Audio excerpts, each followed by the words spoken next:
Hello, everyone, and welcome to that Star Trek podcast, your place for detailed analysis and speculation of all things Trek. My name is Sean Ray, and we won't be bringing any classic characters back to life through the magic of animation and archived audio tonight. Sorry. Joining me in the historic Infinite Potato Studio, we have John. How's it going, sir? It's going great. Rick is here as well. How's it going, sir? Hi, folks. Welcome to Starbase 66. Your internet. Oh, not doing classic audio. Okay, sorry. And joining us from the Star Trek Universe podcast, we have Dave. How are you? Hey, I'm all right. Thanks for having me. We are discussing season 1, episode 6 of Star Trek Prodigy, which was titled Kobayashi, written by Aaron J. Waltke. Directed by Alan Wan, and the original air date, of course, was January 6, 2022. As Gwen struggles to find her role aboard the USS Protostar, Dal tests his leadership skills in the newly discovered holodeck. John, you just rolled your eyes. What was that about? Oh, no. It's the combination of the phrase down and leadership skills. But I guess we'll get to that. All right. Rick, what'd you think of this episode overall? It got me right in the feels. I was not expecting all of the them to actually use audio from classic characters. I mean, I'd seen some production stills. I knew that Spock was going to be showing up in some way, and then once they got on the holodeck, I was like, all right, this is cool.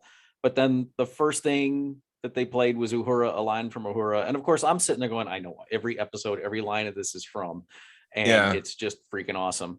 The story was all right. It was fine. It's, I have to keep reminding myself that we are not the audience this show is made for. And, the whole Dal being utterly reprehensible is going to, build up to him getting redeemed and he's getting closer to that. And it's, something we've seen a million times, but the kids who are watching this, it's, that's going to be new to them. So I just have to keep reminding myself that we're along for the ride on this one. This one is not for us. This is for the kids, and we get to watch it too. But, we got to keep in mind who the audience for this show is. But still, I loved all, I've heard people say that they wished that they could have done something with Spock's audio so it wasn't quite so clear that it was jumping from TV to movies to age it. And I'm like, oh, stop. What the hell are they going to do? Sounded fine to me. I mean, yeah, it's, and again, the kids watching this are not going to know. Yeah. I could tell, but I didn't care. Like it's yeah. Dave, what about you? What'd you think? On Twitter, I said it was the best episode of Star Trek I've seen all year. In reality, it was probably my favorite episode of Star Trek that I've seen since Trials and Tribulations. I love the episodes where we sit and talk for long stretches of time around a long boardroom and debate moral quandaries, and that's fantastic. That's Star Trek. But man, I love fan service. I know it's a dirty phrase. You're not supposed to say fan service and be happy about it, but I am a fan. Service me. Yeah. And that's what this episode did. Very much so. Yeah, I posted on Facebook after I watched it. It's like, that fan service tastes delicious. John, what about you? What'd you think? I liked it. I mean, I don't have, as you guys know, I don't have the to my core connection to Star Trek that you guys have. But I do consider myself a big fan of Star Trek. I liked it. I couldn't cite every quote. I knew some of them. It was good. It was fine.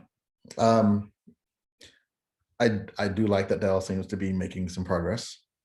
It's not even a complaint, but I wish they hadn't called it Kobayashi.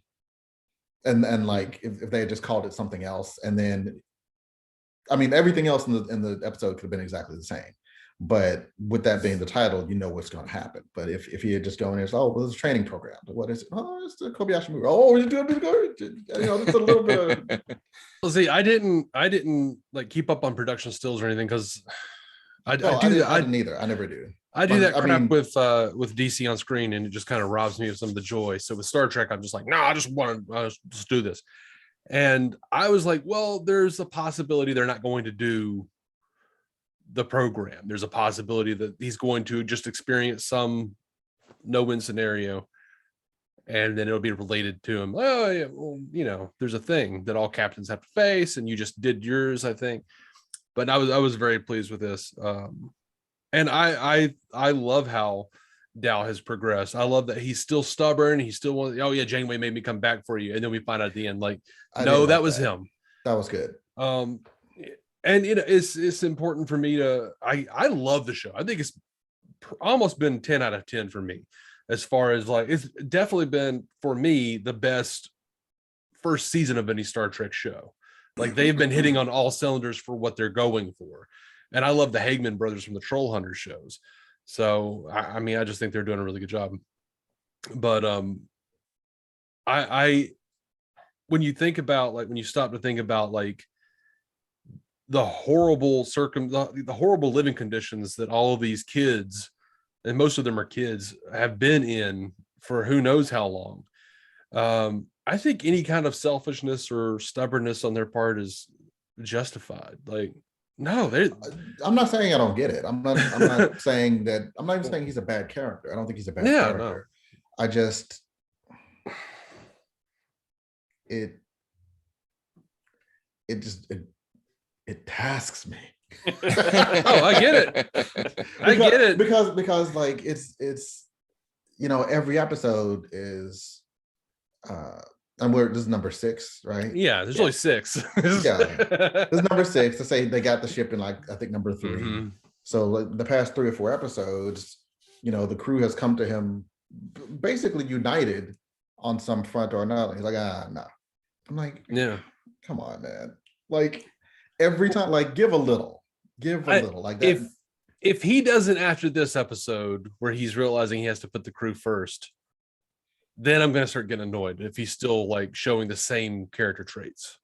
Yeah. And like a self-appointed captain, like, yeah, you know, it'd be one thing if he even kind of convinced them to vote for him. If there was something, you know, yeah, there was, he's just captain because he said he was. He just said he was. Yeah. You know?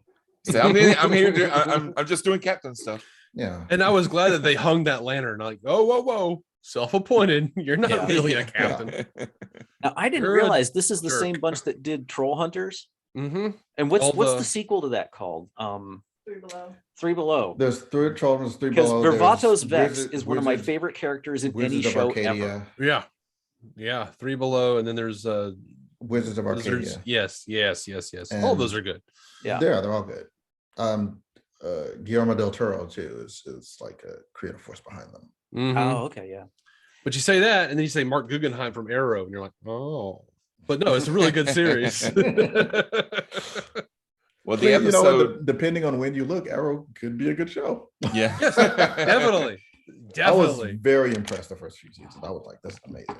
The episode picks up like right where the last one left off, and they're dropping out of warp. They've traveled over 4,000 light years, and now they're in the Gamma Quadrant. They're not even in the Delta Quadrant anymore. And Hollow Janeway doesn't know how that happened, how that's possible. So, and we also get our first little bit of fan service at the beginning because Dahl is playing the game from the game, the AR game. I'm guessing this is version 2 that doesn't have any mind control. Hopefully it's been reprogrammed by now. But anyway, maybe it doesn't affect his people. The crew is torn because Rock Talk and Jankum Pog, they want to contact the Federation.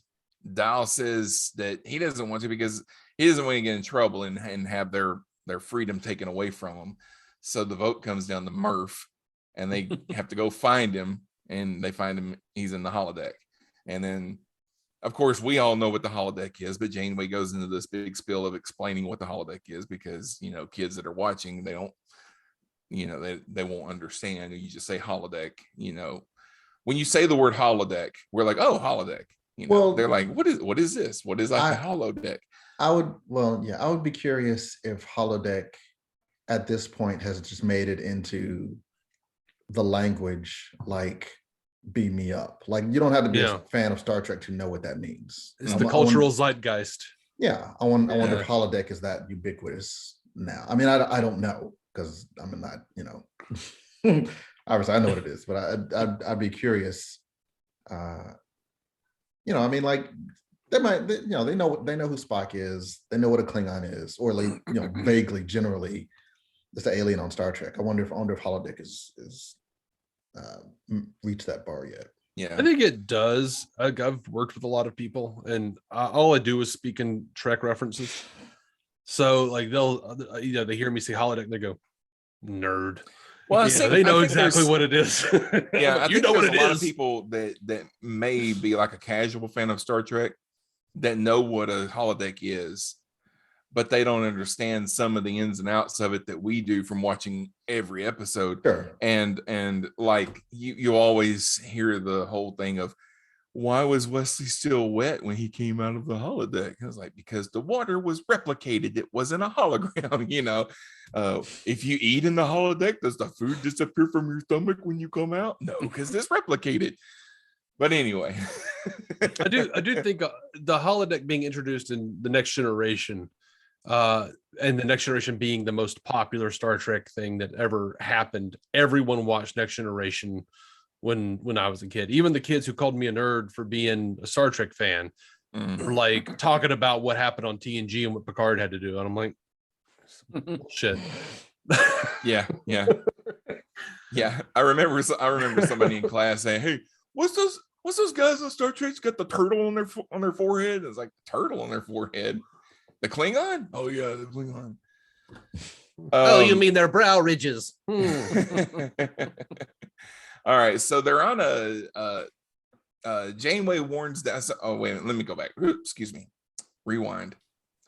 Okay, so Janeway explains to the new young audience what the holodeck is, and they find the famous Kobayashi Maru simulation, like in the databanks or whatever.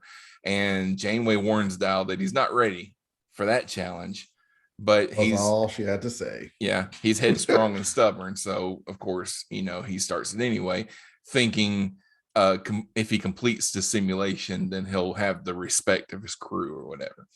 And so it takes place on board the Enterprise D, and Dal gets to choose his crew. Of course, he doesn't know who anybody is, so the computer chooses it for him. He just says, give him the best you've got. So he gets Uhura, he gets Spock, Odo, and Beverly Crusher.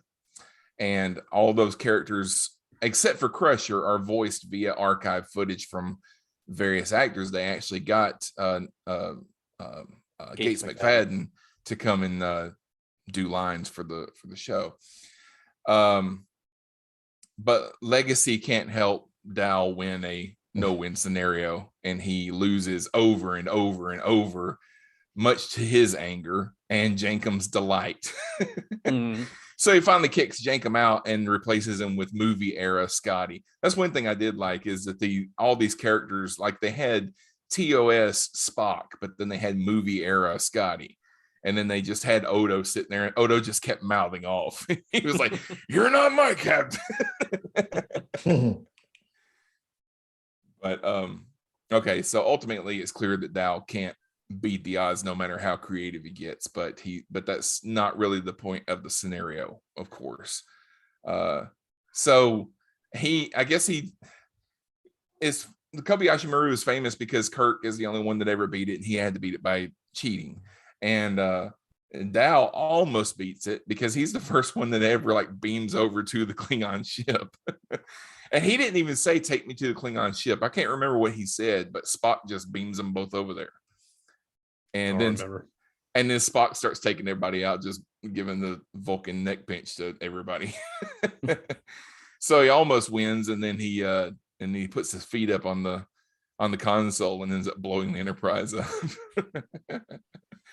But yeah, that whole sequence once the characters started coming up, I didn't know that they were going to do that. I didn't see any stills, and I didn't see a trailer or anything like that. So I didn't know that any of these characters were going to be there.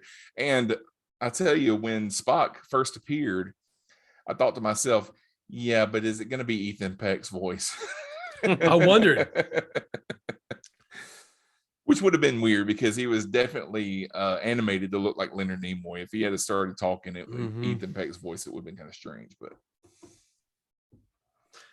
I saw a couple of people who were, before I blocked them, I saw that they were they were complaining that, you know, how was Uhura one of the best, that she was there out of wokeness. And I did, yeah. And before I blocked them, I thought a much more cynical thing, honestly. I thought, no, she's just probably the next in line to die. And they were wondering if they should just throw her in and maybe they could put her name at the end of the episode by the time it came out.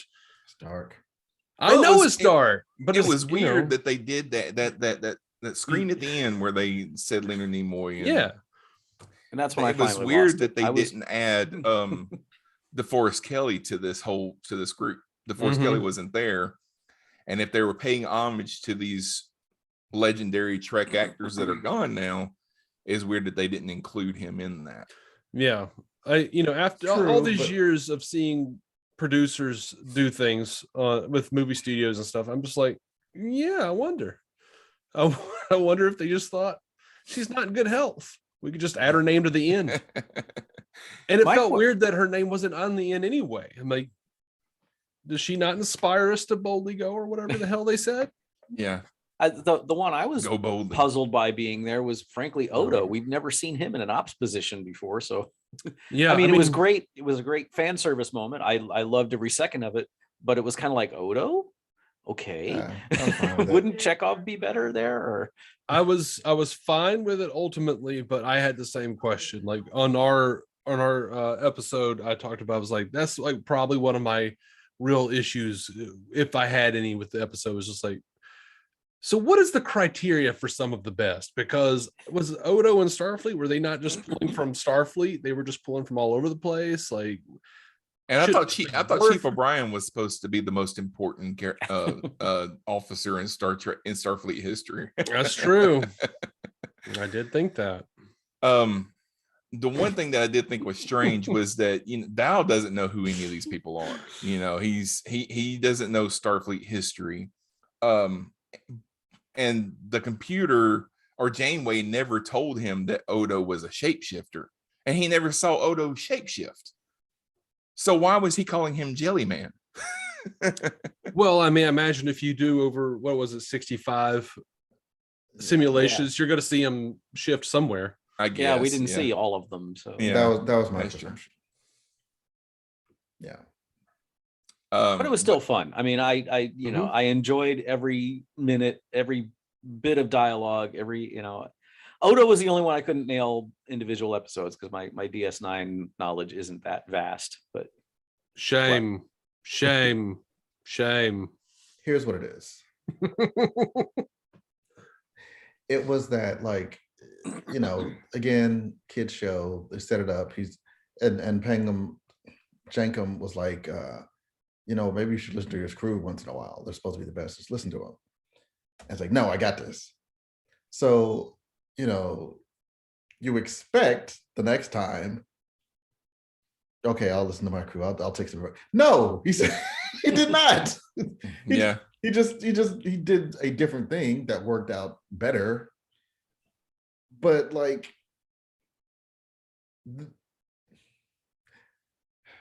I mean, I guess I can't say that I'm annoyed because it didn't go the way that I thought it was gonna go.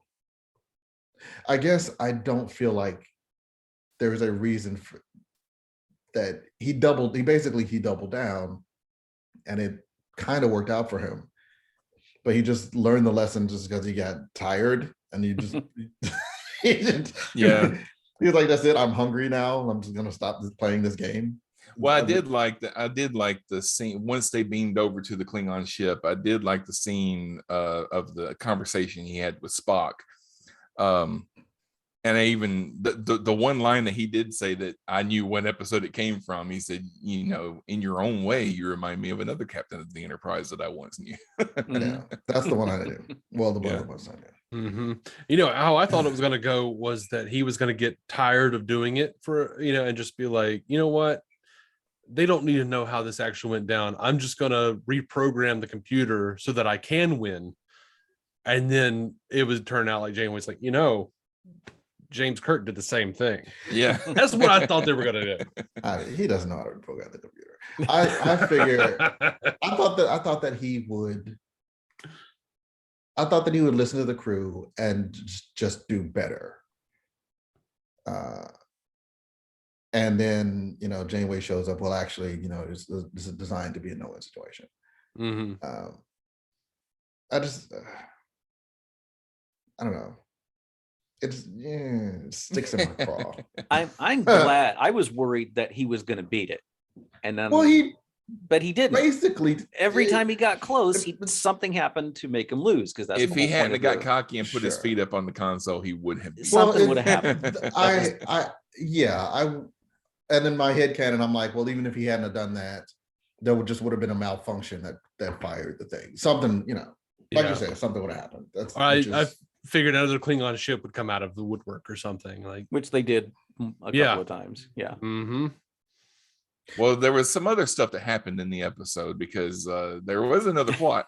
Outside the holodeck, Gwen is still grappling with how her encounter with her dad went down on Murder Planet, and his quest for the protostar outweighed his love for his daughter, which is especially confusing for Gwen, considering that she doesn't even know what makes she didn't know what make the protostar so special, and she asked Janeway. Janeway didn't know. You know, she started to answer the question and then just stopped and said, you know what, I don't know. But then they had a flashback, and one thing that is revealed to the audience is that how Gwen came to be, that she's basically a clone of, which we kind of theorized this earlier. I think that was Jen. I'll give her credit on that. Yeah, that she is a clone of the diviner. Yeah. And however, since the you know, he was searching for the protostar. However, since the search for the ship was already proving to be exhausted, he chose to create an offspring, Gwen, as a failsafe. And Gwen, ultimately, she figures that out, and that the original mission is encrypted within Janeway's memory banks in the language of Gwen's home world, which is kind of strange for a Federation ship. But using her keen language skills, she unlocks all the data, and we find out that there was another crew on the protostar, and it was captained by Chakotay. Now, I had a little bit of trouble figuring something out in the timeline, because this show takes place in 2383, which is 5 years after Voyager returned from the Delta Quadrant. So that means that the beginning of Voyager was 12 years ago. And in this episode, they had a flashback to 17 years ago. And the diviner is already looking for the protostar, which has a holo Janeway, and Chakotay is the captain of that ship. So the protostar is from the future, right? There was some time travel involved.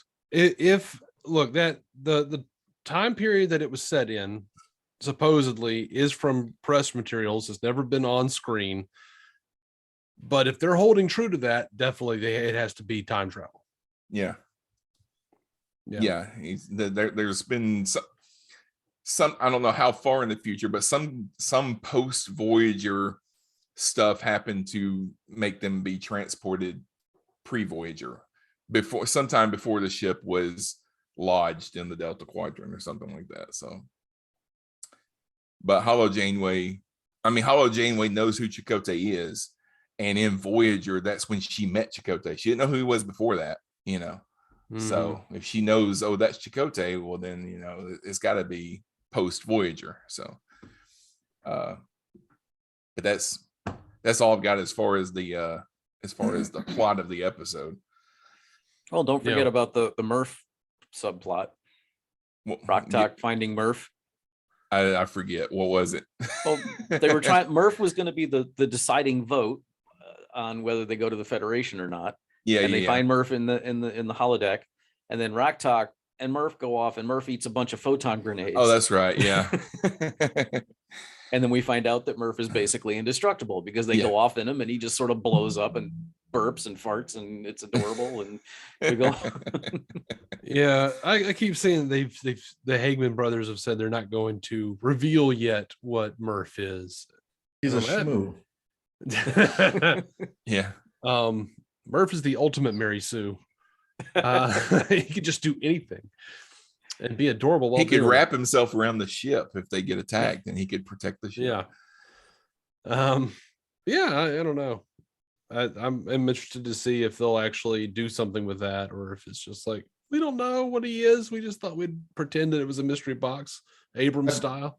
I do like that they're being non-committal about how intelligent Murph is, because like he'll crawl over some controls and it'll do exactly what needs to be done. And it could have been an accident, or it could have been, well, you wanted me to, activate the, hydrogen dismissal port.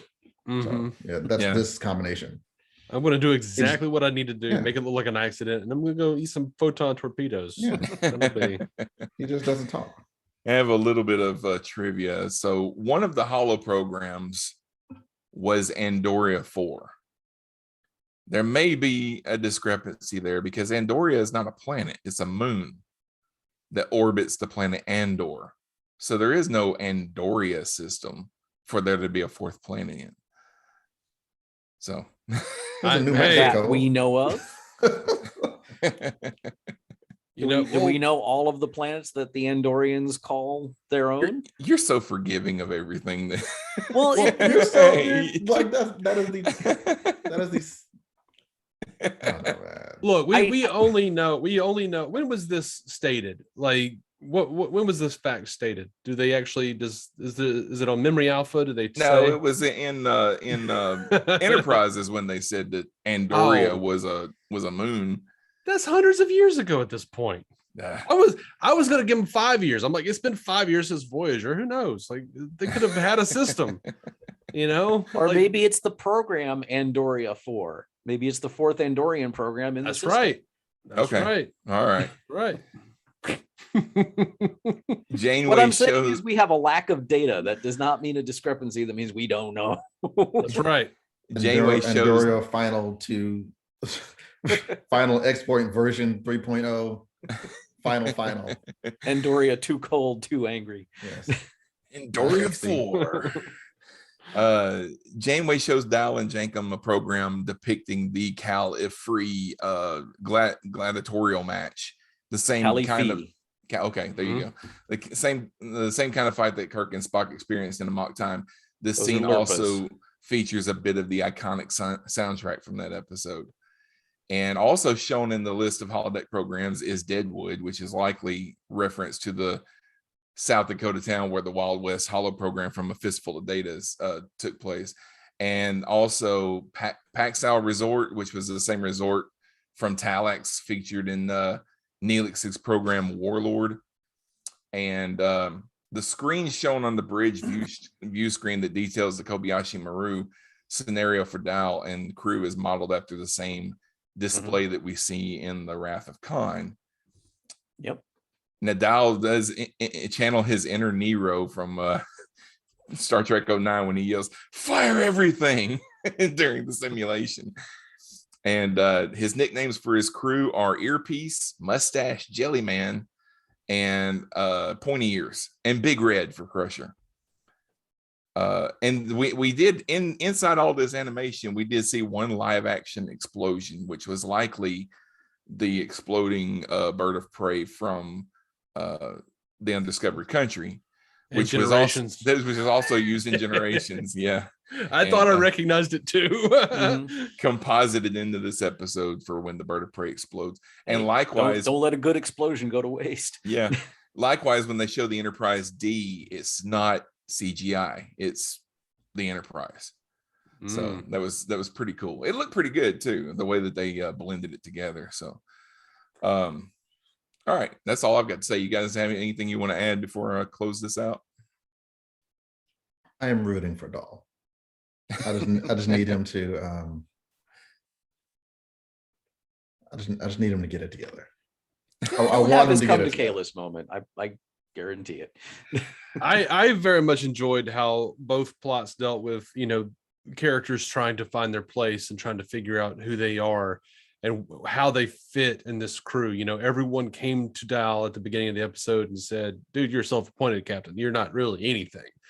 And, he had to prove to himself. A lot of the Kobayashi Maru thing was about him proving to himself that he could be a leader, while at the same time, like, Gwen is trying to figure out and prove to herself that she can be of use to this crew and she can contribute something now that she has no purpose in life after betraying the diviner. So yeah, I enjoyed all of that. And I love the big push, the big, like, I assume time travel wink at us, like things is about to get crazy.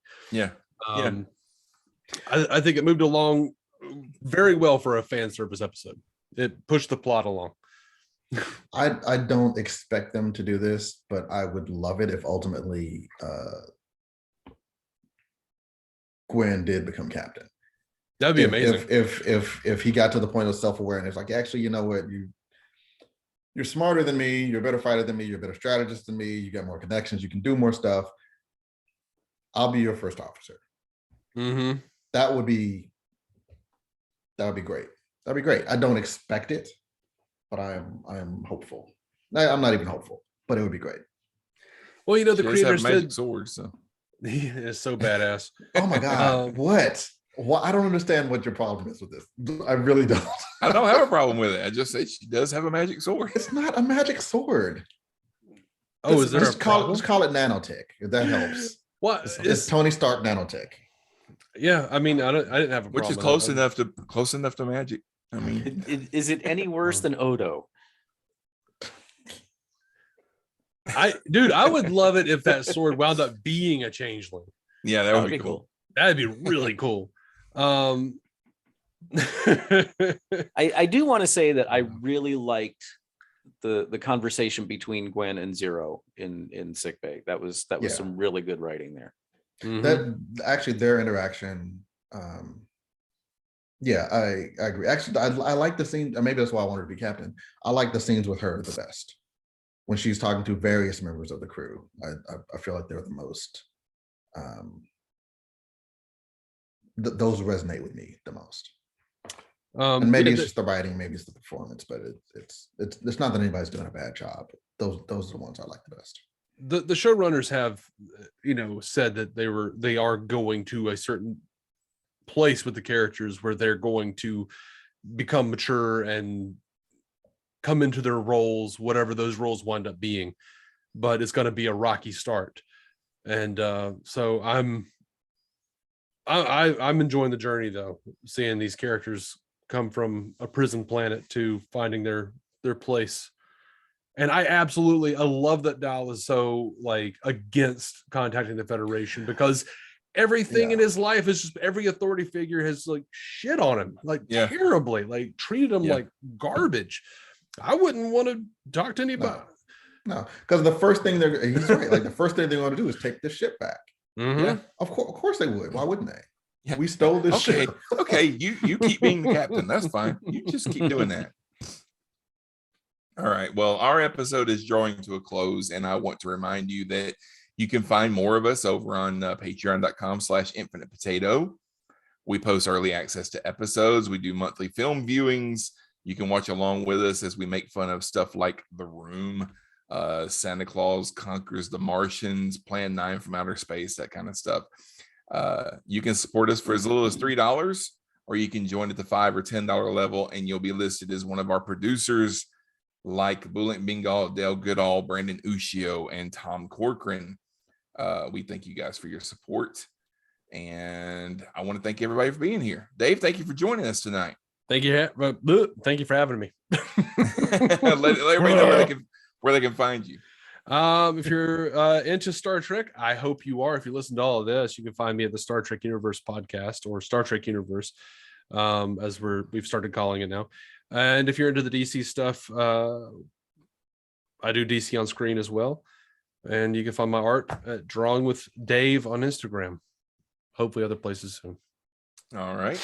Rick, where can we find you?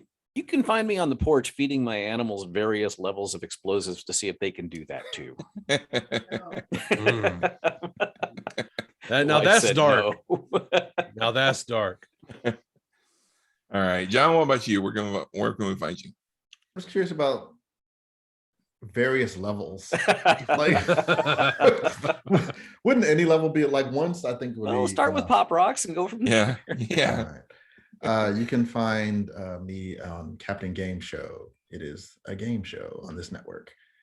These gentlemen here have been guests, and I'm sure we'll be again.